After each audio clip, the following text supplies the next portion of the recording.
hoje eu quero conversar um pouquinho com vocês sobre o real significado da Páscoa. Esse vídeo ele vai um pouco diferente, ele vai sem edição, porque ele não estava na nossa programação, mas eu senti do Senhor que a gente precisava ter esse tempo de conversar sobre o momento mais importante do ano. Outro dia eu conversei com uma pessoa e ela me disse que perguntaram para ela, por ela ser evangélica, o que significava a Páscoa para ela.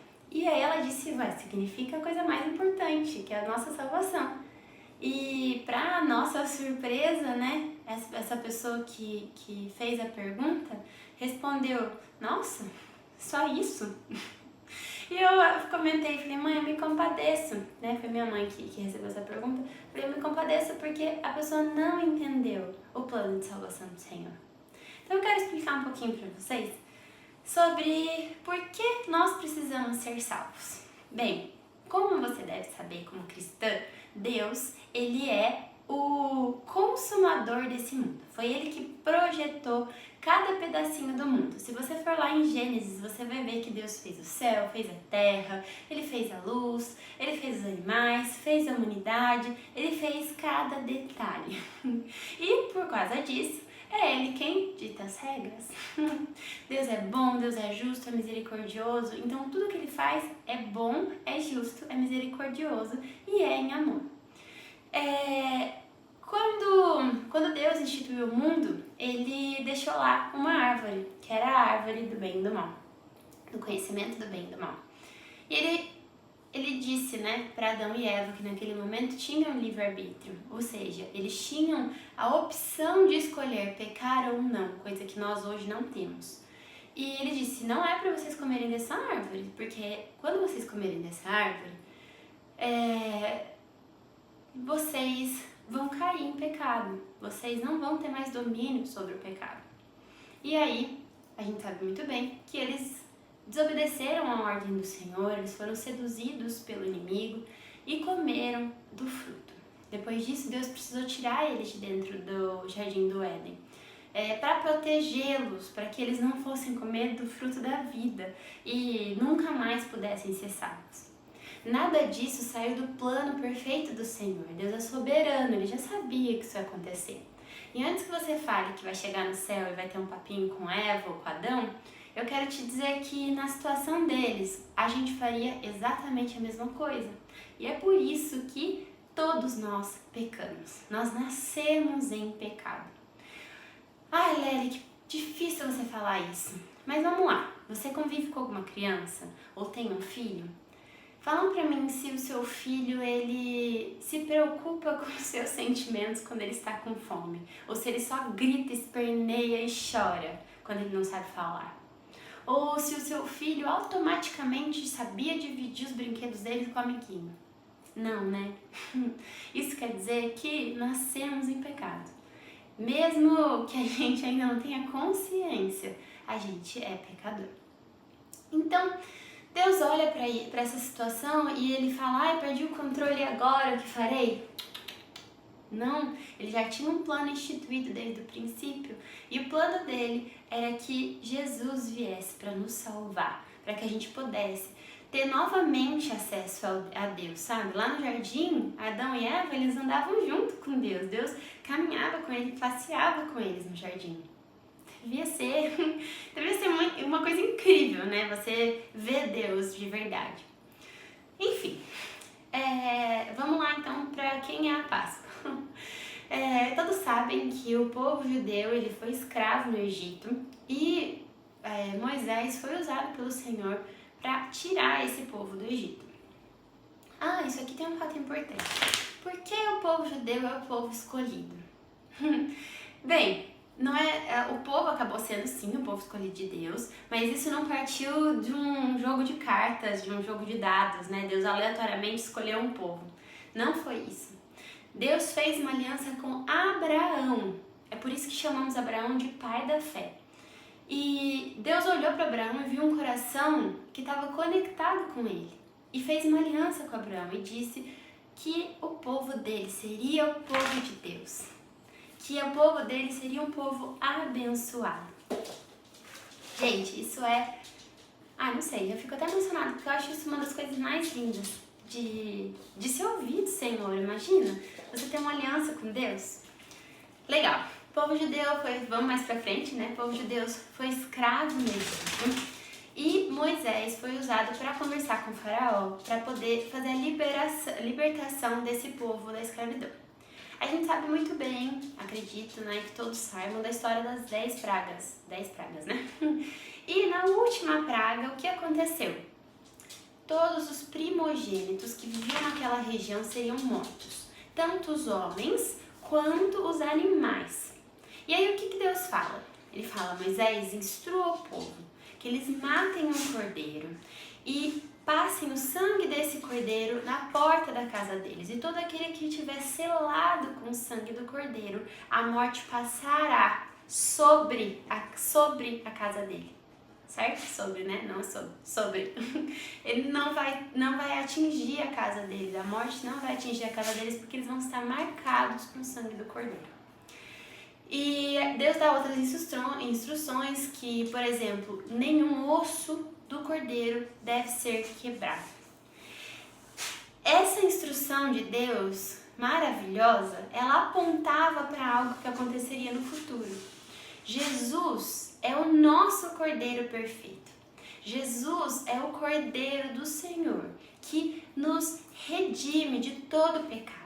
Jesus morreu por nós para que a morte eterna passasse sobre nossas vidas, para que a gente não fosse atingido com isso, para que a gente pudesse ter acesso ao Pai, para que a gente voltasse a ter um relacionamento com Deus.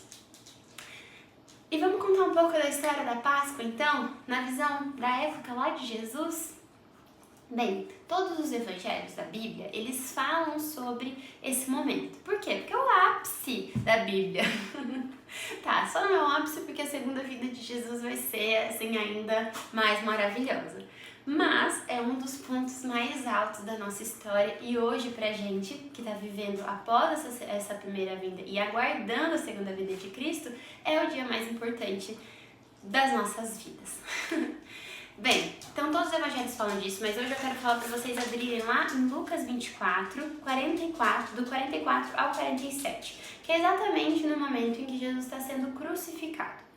Antes disso um pouco, que eu não separei aqui o versículo para falar, mas antes disso um pouco, Jesus está fazendo a ceia, que é a ceia pascal. Essa que foi feita em Êxodo, foi feita por Jesus com os discípulos. E nesse momento é quando Jesus fala para eles que ele seria morto, e que a partir daquele momento, além de festejar a Páscoa anualmente, eles deveriam olhar para o pão da Páscoa e para o sangue e lembrar do sacrifício que Jesus faria na cruz por eles. Legal, nesse mesmo momento Jesus fala o seguinte para os discípulos: eu quero que vocês saibam todas as coisas que foram profetizadas no Antigo Testamento pra gente, né, na Torá, que foram profetizadas pelos grandes profetas como Isaías, Malaquias, eles serão cumpridos na minha vida. Eu preciso cumprir o que está escrito. Legal. Então, vamos lá então. Lucas 24, do 44 ao 47, a gente vê que ao meio-dia, as trevas cobriram toda a terra. Ou seja, o sol parou de brilhar. Ficou escuro do meio-dia às 3 da tarde. Também dando um check em uma profecia. Depois disso, o véu do templo... Desculpa, gente. Depois disso, o véu do templo... O que é o véu do templo? Então, antigamente tinha o templo, né? Onde a gente pode ouvir também... A gente pode lembrar, por exemplo, do templo de Salomão, do templo de Davi, né? Teve vários templos. E aí, o que acontecia? A gente tinha várias divisões dentro do templo.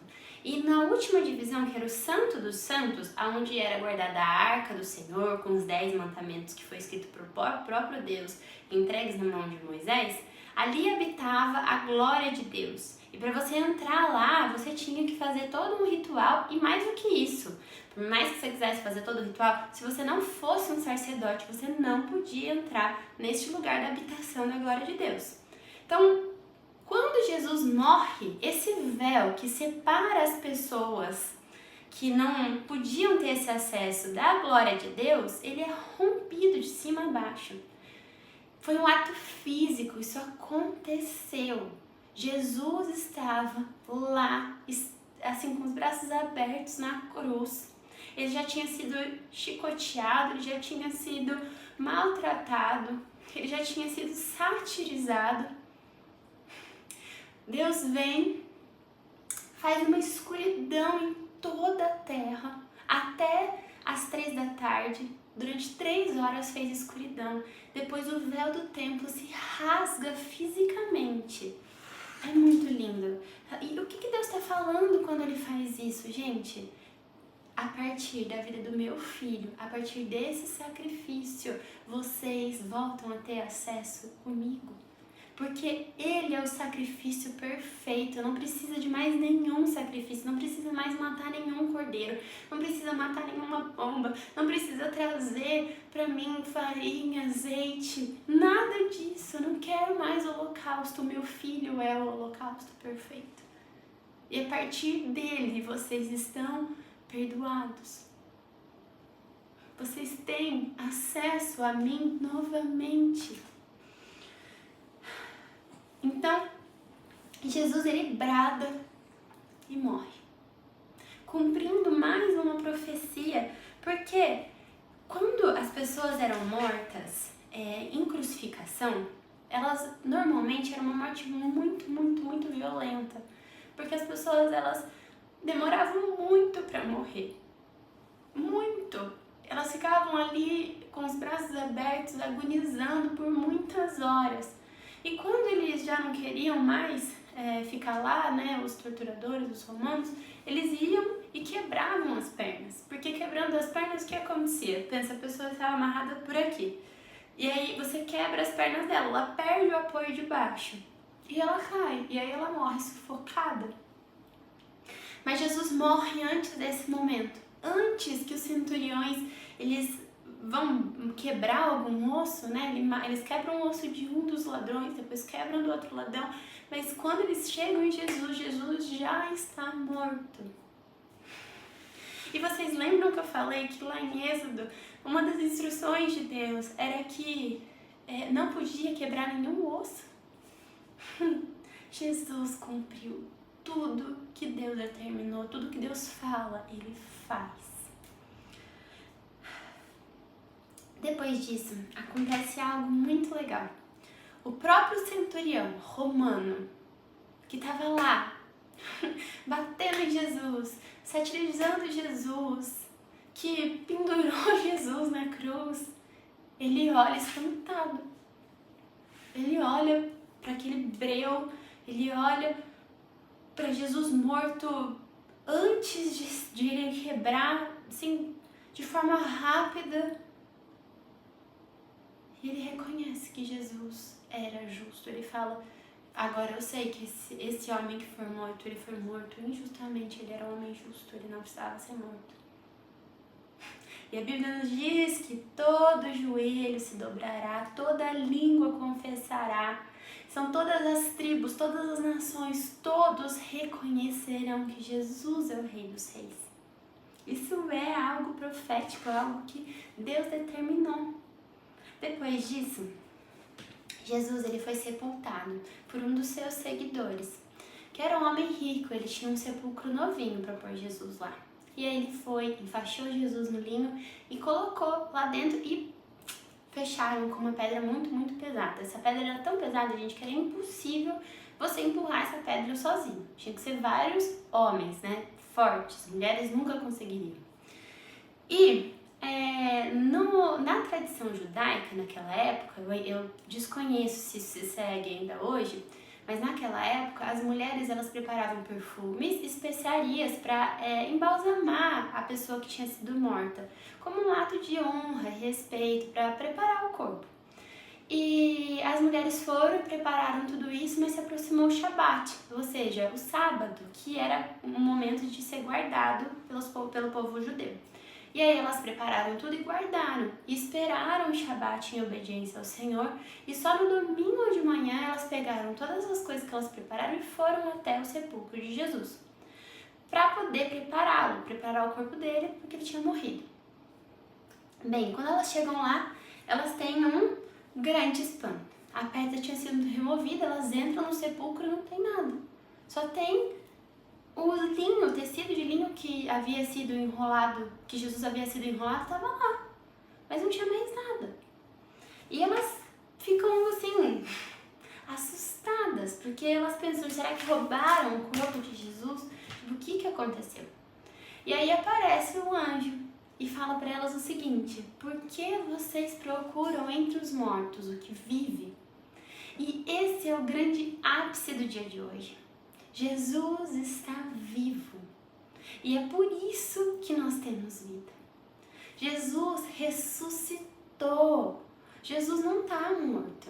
Ele morreu como homem, mas ele ressuscitou como o leão da tribo de Judá, o rei dos reis, o senhor dos senhores, o rei dos exércitos, o Pai Celestial. O pastor Hernandes Dias Lopes, ele fala uma coisa que eu acho linda e eu, ao invés de explicar, eu vou ler.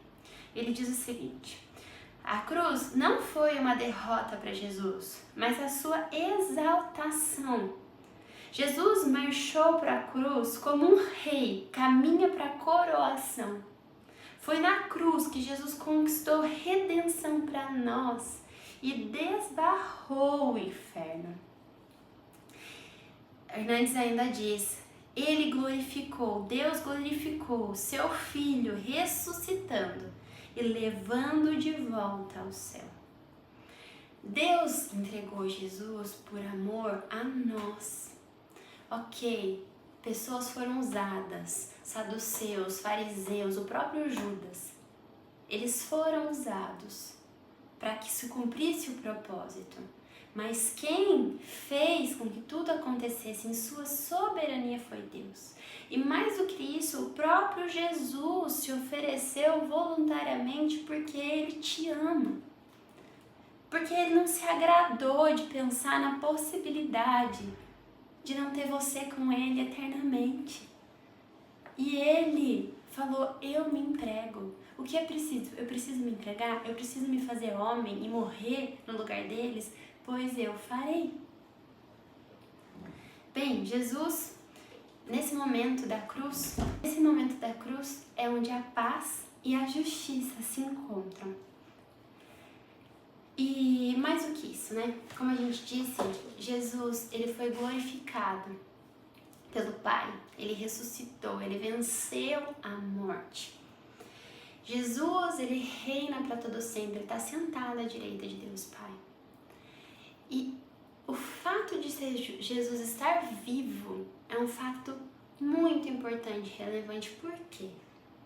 Porque a Bíblia nos diz que Jesus é o nosso único intercessor entre nós e Deus. E por quê?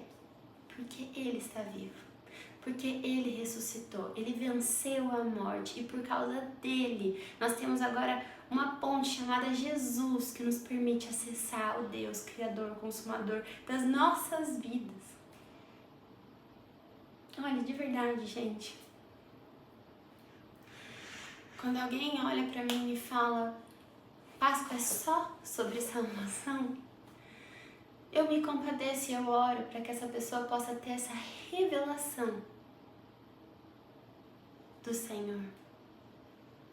Porque eu sei que os caminhos que eu estava escolhendo para minha vida antes de conhecer Jesus, eles estavam me levando